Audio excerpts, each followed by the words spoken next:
другото много хубава приказка, аз много я харесвам. Един човек отишъл в гората за дърва. Чул жално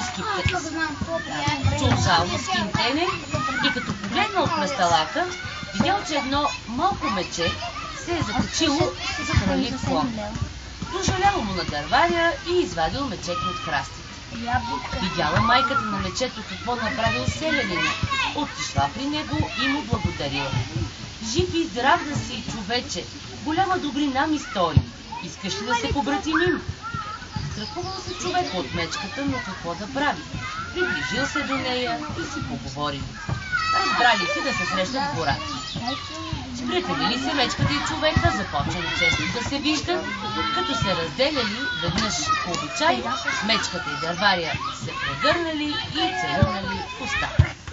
Този път той не се стърпял и рекал на посестримата си: всичко ти е много хубаво, ама устата ти мирише на лошо. Заболяла е мечката от обидата, ала нищо не отвърнала.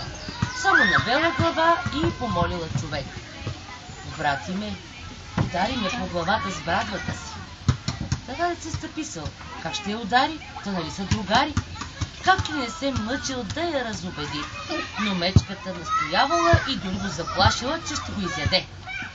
Края човекът се принудил, вдигнал брадвата и я ударил силно.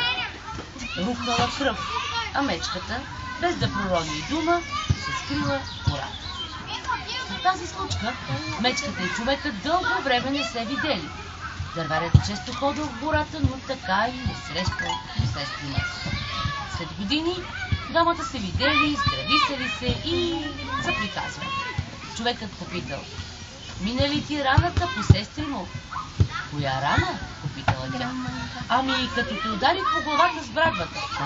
Тя зарасна и я забрави, отвърнала мечката. Но лошата дума, която ми рече тогава, още не мога да забравя. Лошата рана заздравява, лошата дума